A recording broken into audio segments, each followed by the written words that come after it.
नमः पार्वती पतये हर हर महादेव हर महादेव महादेव महादेव। स्वागत अभिनंदन है आप लोगों का पुनः काशी केदार महात्म की अध्याय को 19वां अध्याय 19वें अध्याय में। इसके पहले 18वें अध्याय में हम लोगों ने देखा किस प्रकार से दुर्धर का उद्धार हुआ था शिवापराध से। अगर आप लोगों ने नहीं देखा है तो हम चाहते हैं कि आप लोग वो अध्याय जा कर के देख लीजिए, क्योंकि वह बहुत ही उत्कृष्ट उपाख्यान है। किस प्रकार दुर्धर इतना बड़ा पापी था, फिर भी उसे शिवा अपराध से विमुक्ति प्राप्त हुई। तो इसी के साथ आज हम लोग 19वें अध्याय में बढ़ते हैं। तो बिना किसी देरी के इसका श्री गणेश करेंगे। विश्वेशम माधवम धुंडिम दंडपाणिम च भैरवम वंदे काशीम गुहाम गंगा भवानी मणिकर्णिका। अध्याय 19वां श्री गौरी केदारेश्वराभ्याम नमः।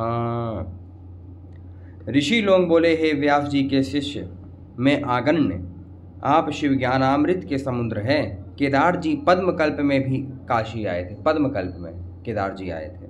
नंदी भगवान विश्वेश्वर की आज्ञा से पहले केदार क्षेत्र को हिमालय से आए।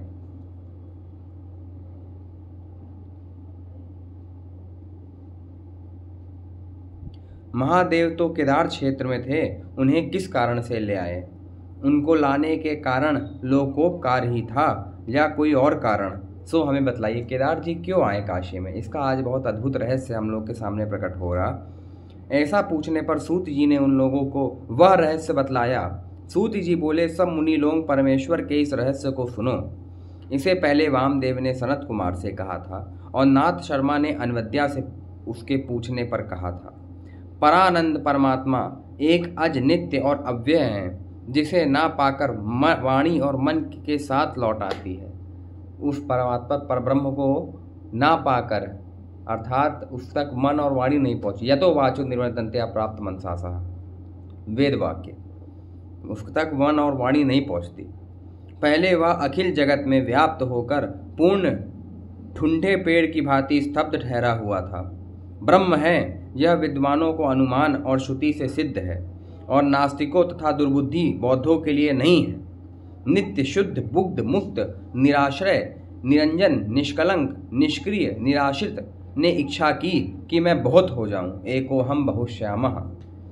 इस प्रकार शिव शक्ति से युक्त हुए उस ईश की शक्ति का इच्छा ज्ञान और क्रिया रूप से भेद हुआ।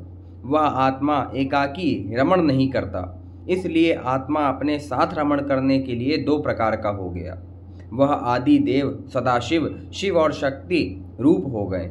अपने अंश के लेश से शक्ति के शरीर को 5 प्रकार का करके तब स्वयं हुए। वही अपाकृति महाकैलाश के सदाशिव हैं। अपने ईश्वर नाम वाले अंश से इस ब्रह्मांड समूह की रचना करके अपनी इच्छा से लय किया करते हैं। प्रभु की इच्छा मात्र ही मार्ग है, जिससे अनेक कोटि ब्रह्मांडों की सृष्टि स्थिति और लय हुआ करते हैं। वह न पुरुष है न स्त्री है और न ही नपुंसक, न उसका कोई लिंग है। यह श्रुति मूलक अनुमान है ब्रह्म का। सब जगत का जन्मादि जहाँ से होता है, यह वह वेद सम्मत है। ब्रह्म सत्य ज्ञान और आनंद रूप है, और सबकी बुद्धि रूपी गुहा में छिपा है। जो आकाश में उसे छिपा हुआ जानता है, वह सब कामों का उपभोग करता है। उस आत्मा से आकाश उत्पन्न हुआ, उससे मरुद उत्पन्न हुआ, तब उससे अग्नि जल भूमि औषधि अन्न और पुरुष क्रम से उत्पन्न हुए।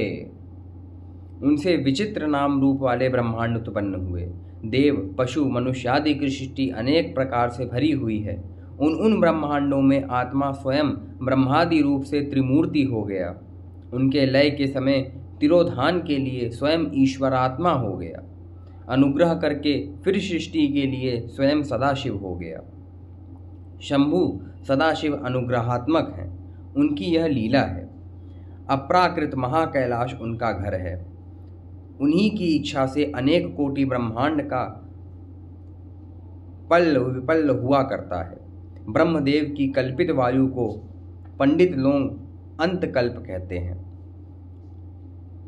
देश काल वस्तु तीनों से परिच्छेद शून्य होने पर भी कालात्मा विभु खेल करते हैं, और प्रतिकल्प में ब्रह्मा विष्णु रुद्र आदि रूप लीला से धारण किया करते हैं। लीला मात्र से ब्रह्मा विष्णु और रुद्र बनते हैं। उत्पत्ति भेद का आश्रयण करके कल्प नाम से पृथक पृथक होते हैं।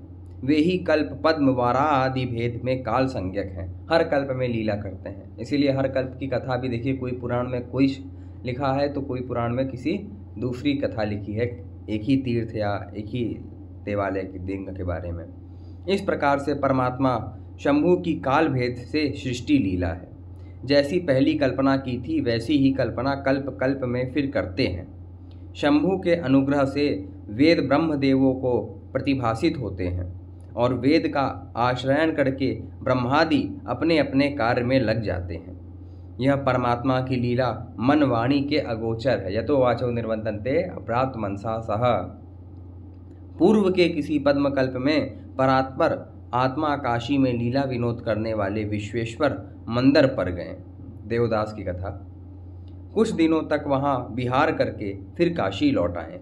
त्रैलोक में जितने तीर्थ क्षेत्र, प्रतिमा, देव मूर्ति और लिंग हैं उन्हें काशी ले आए। शिलादि पुत्रों को अपने अविमुक्त धाम में भेजकर शैलादि को काशी में लाकर शिव जी की आज्ञा से स्थापना किया। तब केदारनाथ जी ने भी तीर्थों के साथ नंदी केश की प्रार्थना से काशी जाने की इच्छा की। जो 68 आयतन में भगवान ने नंदी जी के आवाहन पर एक कला को तो वहीं स्थापन किया हर जगह, और शेष कलाओं से काशी आए। एक कला अर्थात 15 कला से सारे देवता तीर्थ सब काशी में पधार चुके हैं। जिस पर पूर्ण अनुग्रह हुआ उसी को दर्शन दिया। स्थान मात्र ही वह पूज्य है। उस स्थान में 100 कल्प तक रहें। इस भांति वहाँ रहते हुए उन्हें लोगों के भाग्य से उनके उद्धार के लिए दया आई। उस समय मानधाता नामक राजा, अब याद रखिए, अब यहाँ से जो है कथा हो रही है। मानधाता नामक राजा बहुत दिनों से हिमाचल में तप कर रहे थे। ये सूर्यवंश के रत्न थे। उन्होंने सर्वाभौम राज्य बहुत दिनों तक किया। तत्पश्चात राज्यभार पुत्र को दे दिया। ये महायोगी विधि पूर्वक यज्ञों के करने वाले और अति दानी थे। इन्होंने 50 कन्याएं सौभरी योगी को दी थीं। पिता के कुक्षी को भेद का जन्म ग्रहण किया था तो भी पिता की मृत्यु नहीं हुई थी। जिसको देव संस्तुत गाथाएं पुराणों में सिद्ध हैं, जिसने सब भोगों से विरत होकर केदारेश्वर का आश्रयण किया। किसने? किसकी बात हो रही है? मानधाता राजा की।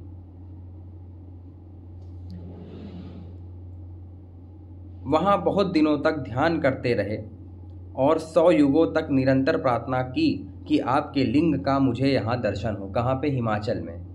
जो ऊपर वाले केदारनाथ जी हैं, जहाँ भैंसे की पीठ है, वहाँ लिंग तो है नहीं, तो इसीलिए वो प्रार्थना करते रहे 100 युगों तक कि आपके लिंग का मुझे दर्शन हो।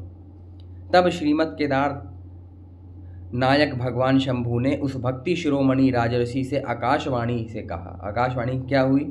हे राजर्षि मानधाता, मेरे पास तेरे लिए कुछ भी अदेय नहीं, तथापि जिस कारण से मैं यहाँ लिंग रूपधारी नहीं हूँ वह कारण तुम्हें बतलाता हूँ। मेरे अपराध करने वाले ब्रह्मा की यहाँ शिक्षा हुई। पिछले अध्यायों में हम जान चुके हैं कि क्यों जो केदारनाथ हैं हिमाचल वाले, वहाँ पर लिंग नहीं है। अगर आप नहीं देखें तो आप पिछला अध्याय देख लीजिएगा। पाप चेता ब्रह्मा के उस पाप की निवृत्ति के लिए काशी में मैंने अपने लिंग का कहीं पर पृथ्वी के भीतर ब्रह्मा को दर्शन दिया। तब से मैंने प्रतिज्ञा कर ली कि यहाँ पर लिंग का दर्शन न होगा। यहाँ पापी भी मेरे लिंग के दर्शन से उसी क्षण पृथ्वी में अनायास शरीर छोड़कर सीधे मेरे पद को जाते हैं। हे मुने, लोक के शून्य हो जाने के भय से यहाँ मैं दर्शन नहीं देता, इसलिए तुम मेरी काशी में जाओ और वहीं तप करो। मेरे लिंग के दर्शन की यदि तुम्हें तृष्णा हो तो तुरंत जाओ। जब देवदेव ने ऐसा कहा तब ऋषि जी ने शंकर भगवान से विनय की, हे स्वामिन, वहाँ आपका लिंग कहाँ पर है? हे प्रभो, मुझे बतलाइए। तब देवदेव भी ऋषि के उद्धार की इच्छा से बोले, तुम काशी में जाकर तप करो। काल पाकर मेरे प्रसाद से जब मेरे लिंग का दर्शन पा जाओगे तब मुक्त होोगे। तदंतर ऋषि ने शिव जी से कहा, हे स्वामिन, अनुग्रह करो। बिना प्रतिदिन तुम्हारा दर्शन किए मैं कहीं ना रहूँगा, इसलिए यदि मन की भांति मुझे वेग दे दो तो मैं जाऊं। कह रहे हैं कि मैं काशी जाऊंगा, पर आपका दर्शन किए बिना कैसे रह सकता हूँ हिमाचल वाले केदार का। तो मुझे मन का वेग दो कि मैं बस पल भर में ही केदारनाथ चला जाऊं और पल भर में काशी लौट आऊं। मन का वेग। इसलिए यदि मन की भांति मुझे वेग दे दो तो मैं जाऊं। ऐसा कहने पर उस दयालु ने भक्त से कहा, ऐसा ही हो। ऋषि श्रेष्ठ आकाशवाणी रूप शिव को नमस्कार करके शंभू की आज्ञा से तप के लिए काशी चले आए। इसलिए वह तपस्वी शिव जी के प्रसाद से केदार स्थान को प्राप्त होकर वहां ठहर गए और तब से आराधना करके फिर प्रार्थना करने लगे, हे स्वामिन, मुझे लिंग का दर्शन दीजिए, वह कहाँ है। ऐसी प्रार्थना करते हुए टिक गए और नित्य हिमालय में शिव दर्शन के लिए केदार क्षेत्र जाने लगे। मन के वेग से गंगोत्री में स्नान करके ज्वालामुखी का दर्शन करते थे और संपूर्ण दिव्य क्षेत्र की एक क्षण में प्रदक्षिणा कर लेते थे। फिर पितरों का तर्पण करके बद्रिका आश्रम में श्रीमद् केदारनाथ की पूजा विधि विधान से करते थे। तत्पश्चात शिव जी को नमस्कार करके मणिकर्णिका आते थे और वहाँ मध्याह्न स्नान करके विश्वेश्वर का पूजन करते थे। उसके बाद केदार जी में आकर अपने स्थान में निवास करते थे। इस प्रकार ऋषियों में श्रेष्ठ योगी मानधाता नित्य प्रति केदार यात्रा करते हुए सुख से रहने लगे, परंतु ईश्वर की माया से उन्होंने केदार जी को ना देख पाया। इस प्रकार कुछ दिन बीतने पर मुनि सत्तम ने लिंग का दर्शन ना पाने से ईशान शंकर की फिर प्रार्थना की, हे स्वामिन, अब मैं बूढ़ा हो गया, दिन दिन बलहीन होता जा रहा हूँ, अतः आप शीघ्र मुझे लिंग का दर्शन दीजिए जिससे मुझे मुक्ति मिले। इस प्रकार महेश्वर की प्रार्थना करके बारंबार नमस्कार किया और प्रातःकाल स्नान करके केदार यात्रा के लिए जल्दी की। तब आकाशवाणी ने उससे कहा कि हे महामति विप्र, सुनो, तुम आसक्त हो, तुम्हारे भोजन करके यात्रा करने में भी कोई दोष नहीं है। मुझे भक्ति प्रिय है, नियम उतना प्रिय नहीं है। रसोई बनाकर मुझे निवेदन कर भोजन करो, तब यात्रा करो। इस आकाशवाणी को सुनकर महामुनि आश्चर्य में आ गए। सोचने लगे कि परमात्मा शिव का यह कैसा अनुग्रह है। मानधाता का नियम था कि वो पहले शिव पूजन करते थे, तत्पश्चात ही वो भोजन ग्रहण करते थे, परंतु आकाशवाणी हुई है कि आप भोजन करके भी हमारा दर्शन यात्रा कर सकते हैं। शंकर की आज्ञा का कैसे उल्लंघन करूं? इधर अपना नियम कैसे छोड़ूं? अपना नियम भी नहीं छोड़ सकते और शंकर की, भगवान की आज्ञा भी है। नियम ही मेरा सर्वस्व है, यही सब कुछ देने वाला है, इसे कैसे छोड़ दूं? काशी में देहधारियों को आतिथ्य दुर्लभ है। पूर्व काल में महादेव ने विष्णु के पूछने पर उनसे काशी के आतिथ्य की महिमा कही थी। अब देखिए, काशी में आतिथ्य की महिमा देख लीजिए। हे विष्णु, मैं सार रूप कहता हूँ, सुनो। पहले देवी ने भी मुझसे यह धर्म संग्रह पूछा था कि काशी में किए हुए पूजा और आतिथ्य का क्या महात्म्य है। हे माधव, मैंने सूक्ष्म रूप से जो देवी से कहा था उसी को तुम भी सुनो। कुछ चोर विदेश से बहुत माल चुराकर सबके सब रात को काशी के केदार वन में आए। केदार क्षेत्र में आए चोर। फिर क्या हुआ? पुण्य शेष से चोरों में रात को झगड़ा हुआ। चोरी के माल के विभाग के लिए वन के पुराने शिवालय में अपने दुपट्टे का आंचल फाड़कर एक धीमा दीप जलाया और माल बांटकर वे रातों रात जहाँ तहाँ चलते बने। उनमें झगड़ा हुआ चोरी के लिए और उन्होंने अपना माल जो है बांटने का सोचा और रात में ही अपना दुपट्टा फाड़कर एक शिवालय में रोशनी कर दी। फिर क्या हुआ? जिसके दुपट्टे के आंचल के किनारे की बत्ती से वह दीप जला था, वह चोर होने और पुण्य वैभव के ना जानने पर भी कलिंग देश का राजा हुआ। सोचिए दीपदान की महिमा। और पूर्व जन्म का उसे स्मरण रहा, इसलिए उसने अपने देश के सब देवालयों में असंख्य दीपों की माला चढ़ाई और पूजन किया। उसके प्रभाव से पुत्र पौत्र के साथ सब सुखों को भोगते हुए उसने बहुत दान किया और सब यज्ञ किए। उसी अल्प पुण्य के प्रभाव से काशी को प्राप्त कर मोक्ष भी पाया। उसी पुण्य के प्रभाव से काशी को प्राप्त कर उसने मोक्ष भी पा लिया। सोचिए। फिर राजाओं के लिए कहना ही क्या, जिनसे बहुत से देव ब्राह्मणों की रक्षा होती है। हे हरे, जिनको धर्म का रहस्य मालूम है उनके तो हाथ में मुक्ति है, ऐसा शिव जी का वचन है। तो क्या मैं काशी में अपना नियम छोड़ दूं? इस भांति डरकर सीधे सीधे मैं अपना नियम कैसे छोड़ दूं? नित्य नियम के अंत में आतिथ्य को धर्म कहा गया है।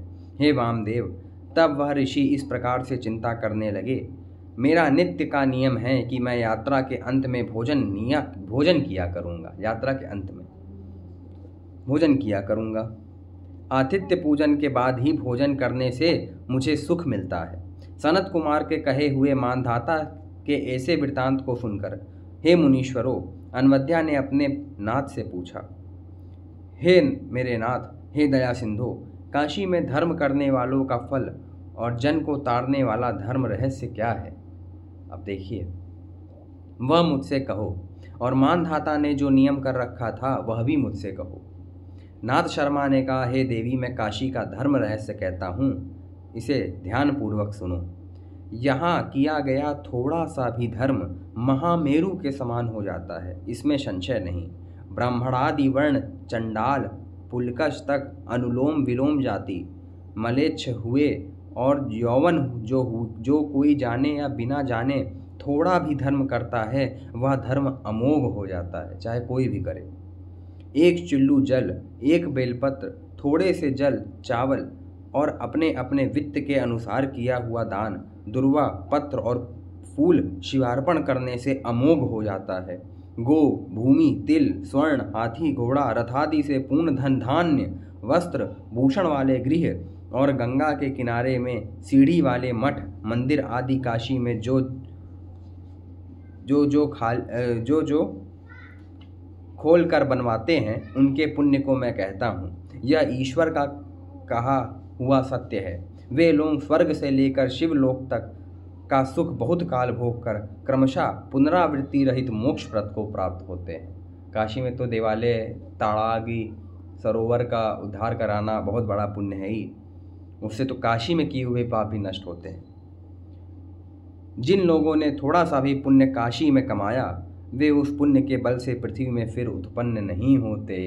थोड़ा सा भी एक लोटा भी जल अगर आपने चढ़ा दिया काशी में किसी लिंग के, तो आपकी मुक्ति लिख जाती है कि हाँ, इस जीव को मोक्ष तो मिलना ही है।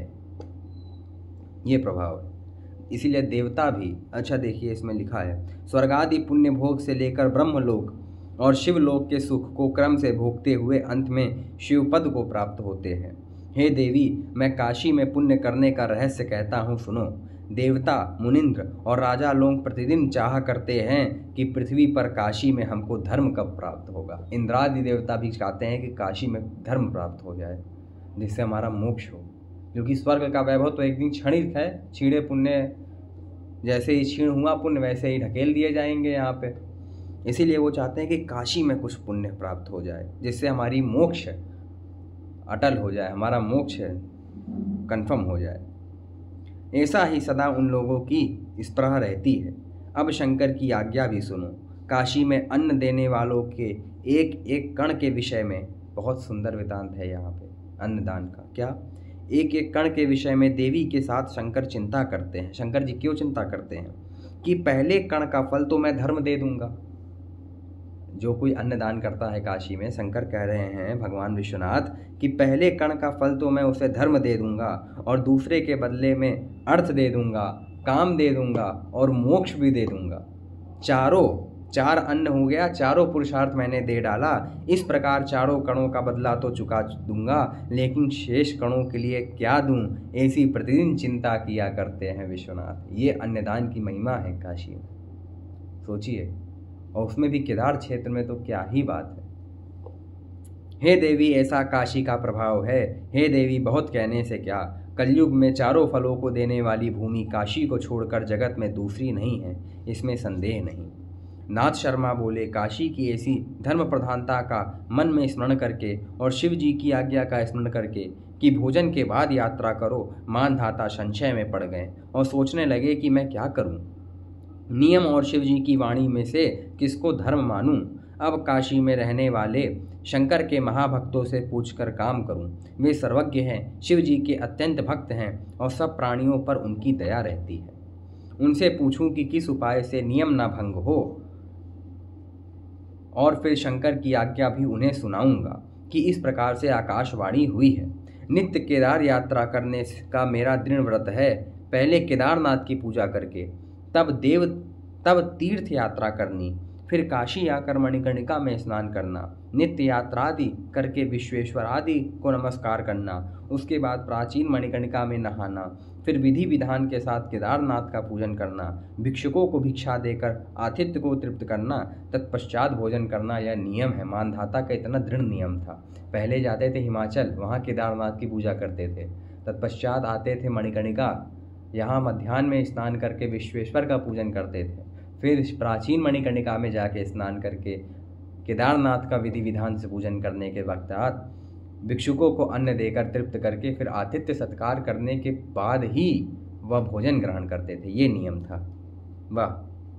मास मास में निर्दिष्ट धर्म के अनुसार यथा योग्य परिवर्तन करके मैं भोजन करता हूँ। ऐसे नियम का मैं सहसा त्याग नहीं कर सकता। और देव की आकाशवाणी नियम भंग करने वाली हुई, इसलिए इस संदेह का निर्णय बिना शिव भक्तों के और कहीं नहीं हो सकता, बिना शिव भक्तों के नहीं होगा।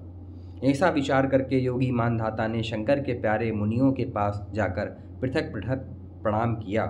उन लोगों ने कुशल प्रश्न पूर्वक उन्हें गले लगाया और भक्तों के शिरोमणि मानधाता को आदर से बीच में बैठाया। मानधाता ने उन लोगों को प्रणाम करके हाथ जोड़कर पूछा, अपना नियम, शंकर की आज्ञा और अपना संदेह उनके सामने वर्णन किया। वे सब के सब शिव विज्ञान के समुद्र थे और उनका मन संतुष्ट था। वे लोग मानधाता की प्रशंसा कर संदेह हटाने वाली वाणी में बोले। इस प्रकार से परम शिव की कही गई आकाशवाणी और मानधाता का ऐसा नियम जो दूसरे को प्राप्त नहीं हो सकता, एक बार भी, देखिए लिखा है दूसरे को प्राप्त नहीं हो सकता। यह रहस्य बहुत ही उत्कृष्ट है, सबको प्राप्त नहीं होता। एक बार भी शंकर की भक्ति के साथ जो सुनता है उसका अपार पहाड़ सा पाप नष्ट हो जाता है और वह शंकर के धाम को प्राप्त होता है। इति श्री काशी मूल रहस्य ब्रह्मवर्ते खिले काशी केदार महात्म्य एकोनविंशोऽध्यायः। हर हर महादेव शंभु काशी विश्वनाथ गंगे। हर हर महादेव शंभु काशी विश्वनाथ गंगे। नमः पार्वती पतये हर हर महादेव। हर महादेव महादेव महादेव। आज हम लोगों ने काशी केदार महात्म्य का 19वां अध्याय देखा। राजा मानधाता की हम लोग कथा में प्रारंभ कर चुके हैं और कितना सुंदर आज हम लोगों ने नियम मानधाता राजा का जाना, किस प्रकार वो इतना दृढ़ नियम लेकर पूजा करते थे। अब आगे वाले 20वें अध्याय 20वां अध्याय में हम लोग देखेंगे कि किस प्रकार से शिव विज्ञानवान समुद्र महामुनिंद्र योगियों ने मानधाता को क्या बताया, क्या वो अपना नियम त्यागे या शंकर की आज्ञा का पालन करें, या शंकर की आज्ञा का पालन ना करके अपने नियम में ही दृढ़ता बरते। ये हम लोग को 20वें अध्याय में देखने को मिलेगा। तब तक के लिए नमः पार्वती पतये हर हर महादेव। सा काशी त्रिपुरारी राजनगरी देयात् सदा मंगलम।